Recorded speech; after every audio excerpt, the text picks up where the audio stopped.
Another major player in the film is the media. You subtly make a mockery, in fact, of the media. I think that's how it seems.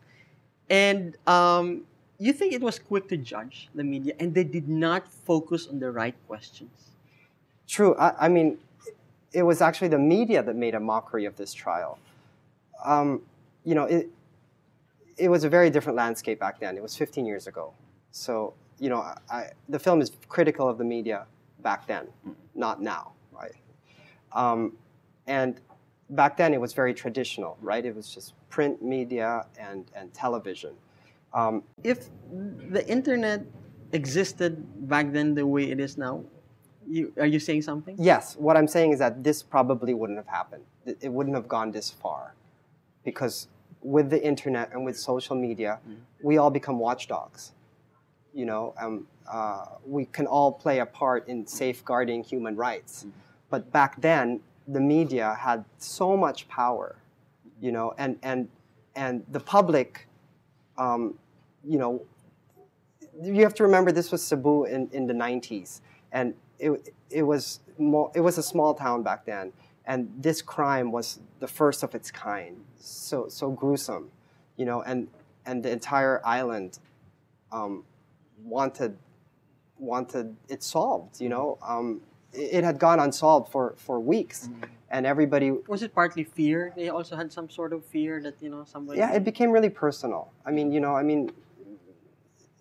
the two daughters, you know, and Mrs. Chong, and she was constantly interviewed, you know, the grieving mother, and everybody wanted a resolution, and the police had to come up with someone. The media now, have they looked back at the case, and have they been doing any digging now, as far as that is concerned? Yeah, I mean, like, after we showed the film at Cinemalaya, you know, like, Karen Davila was there, Sestrilon, you know, right away we were invited on their shows. Karen Davila on Head Start said that the film has made her to become a better journalist, because they are aware now that you know, more aware of their role and their responsibility to do investigative journalism. See, back then there was no proper investigative journalism. And a few weeks ago we actually had our premiere in Cebu, where we invited the media. And, how was that? Yeah, and one journalist who appears in the film from ABS-CBN, he saw the film for the first time, and he was one of the only brave voices who agreed to be interviewed, and after he saw the film, he basically apologized. He turned to Paco's parents, and he said, "I'm sorry for the way we conducted ourselves back then." So he's admitting that the media back then, you know, didn't do a good job. Yeah. I mean, it was really trial by publicity. I mean, the point of putting, you know, those clips of Teddy Boy Correct. at the time was to show how the media, just to give an indication of how the media reported. You know, they created this racial tension, you know, racial and class.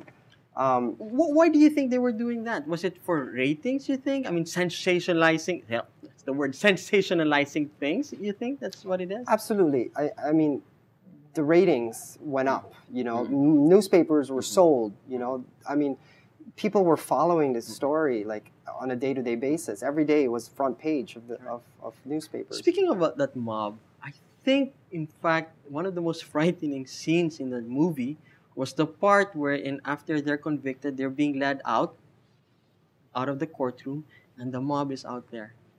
And all these people, there's this particular woman I'm just thinking of right now, she's up there, and they're shouting death for them. Yeah. What's that? There was some sort of mass psychology of hysteria there, right? I mean, there was. Yeah, when we look at that footage too, it's so disturbing. The public wanted blood, you know, and they wanted these kids to pay, and they weren't interested in facts. You know, I mean, because they were fed and conditioned by the media. You know, like, you saw in the film the reporting and then also the reenactment of the crime. Yes. You saw how they had famous actors. Nino Mula Nino Mula playing, playing Paco. Yes. Yeah, and this was before. This was during the trial. This was during the trial, before the defense Correct. even took the stand. I mean, that in itself. So the public was already primed for. Exactly. I don't even know how that's allowed. What if there's a I trial thought, yes. going on? My understanding is, now from what I understand is you can't do anything like that. Maybe back then it was okay. Now, let me tell you about my own prejudice. I first heard the story, and my mind immediately, rich white boys, probably drug addicts, they're using their influence to get away with murder, right? And truth is, there's sort of a class warfare here in the Philippines, right? It's a love-hate relationship. We hate the fact that these people, fair-skinned, with short Spanish surnames, they run the country economically and politically, right? Mm-hmm. Yet at the same time, we want to be like them. Look at the billions we spend for whiteners, right? Yeah. Was Paco a victim of this class, relationship thing going on? Absolutely. I mean, you just have to listen to to a little bit of what Teddy Boy's journalism was. I mean, he really stoked that ethnic tension. In what way? In what way? He said very derogatory remarks. That like Paco being a mestizo would never mix with his co-accused, the Uy brothers, who are Chinese. So the Chong family is Chinese. But wait. Teddy Boy Locsin is a mestizo. Am I correct? Exactly. And I can't even repeat the words that he said because they're so offensive. We can do it here. Tell us what was he saying? I mean, what words were he using? I mean, he was referring to the Uy brothers as chinks, and how Paco would never mix with them, Wow. I mean, but anybody who does any digging would see that the Chong family, I mean, Mrs. Chong's maiden name is Jimenea. It's a Spanish name. All right. Paco's mom's, she's an Osmania, but her mom is a Chong Veloso, Chinese. So both families are mixed. But that's too much digging. That's too much hard work for the media. The irony, of course, is if Paco happened to be a construction worker named let's say, Joselito Paglinawan, we wouldn't be sitting here. This story would not, this injustice, nobody would hear of it, right? That's true. It's not just an irony. I mean, it's a tragedy because what about them? What about the Joselito Paglinawans of the world? Exactly. I mean, and the cigarette vendors and the people who can't afford lawyers and who don't have like documentary filmmakers making their stories. We spent so much time in Bilibid and we met a lot of these people. And of course, many people in prison say they're innocent. We're not there. We weren't able to determine their guilt or their innocence, but what we were certain was that most of them were not given due process and fair trials. Give Up Tomorrow was shown at last year's Tribeca Festival in New York, and most importantly, just shown on TV, I believe. Am I correct? On POV, on PBS, last week. Yes. What's the reaction been like?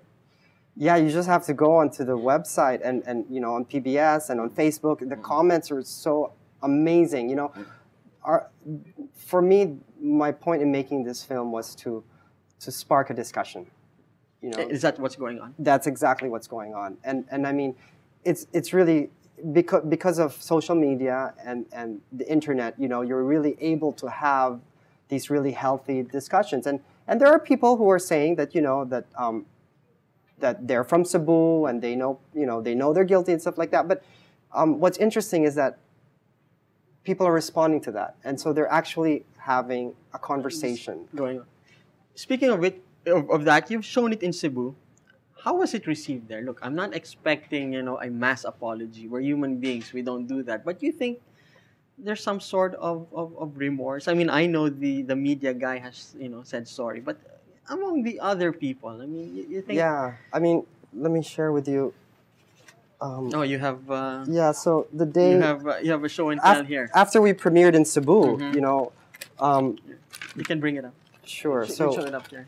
it was front page in the local newspapers in Cebu. What were they saying? What was their reaction? So for 15 years, you know, it's not uncommon for Paco to be on the front page, because he's always been portrayed as a monster. Right. So for the first time, you know, something positive. I think it's going to take time in Cebu. Can you imagine? For 15 years, you've thought one way, and then now all of a sudden, you realize that, oh, wait a minute, maybe I was wrong. And so it's not an overnight shift, you know, and so It'll take a while. I think there's, people are now going through the process of considering, well, maybe, you know, maybe I was wrong. And let's look at the facts, you know, and that's what plays out in the film. It's just facts. the facts. We Yes. stuck to the facts. Focus on the facts. I agree. Now, it took a while for it to be released here in the Philippines. Why did it take so long? I mean, was there, you were looking at timing, or were there other issues involved? Yeah. Well, we were looking for the, you know, for the proper venue and the best opportunity. We were invited by Cinemalaya many, you know, earlier in the year, and you know, it's a controversial film, right? So we can't just play anywhere. And also there really there isn't a big audience for documentary yet. I mean, I think it's growing, you know, and I think this film it's proving that there is an audience, but you know, the Filipino audience is used to a certain type of film, and so Again, like what you were saying there, it will take time.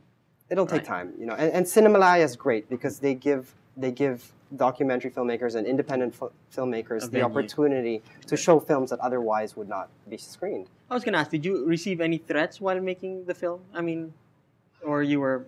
Yeah, well, you know, we were just a two-man crew most of the time, Michael and I, and we were very under the radar.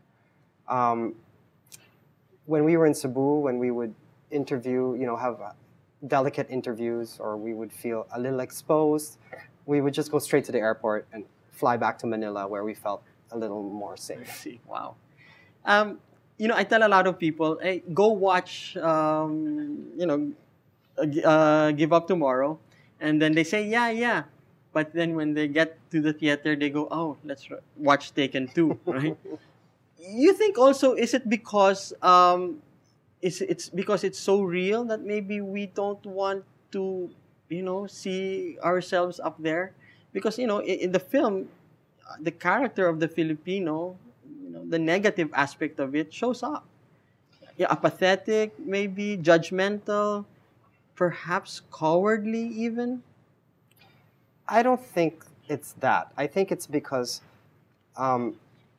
people have a preconceived notion about documentaries. So it's just a documentary Yeah, issue. I mean, like it's boring. It's right? boring. It's information. Yes, you know, yes. In crafting our film, we really wanted it to be compelling and entertaining. You know, I mean, I don't mean to sound insensitive, because these are people's lives. It's real lives. But we also knew that if we didn't craft it in a compelling and entertaining way, then we wouldn't have an audience. No worry, it's an entertaining story as it is. You know,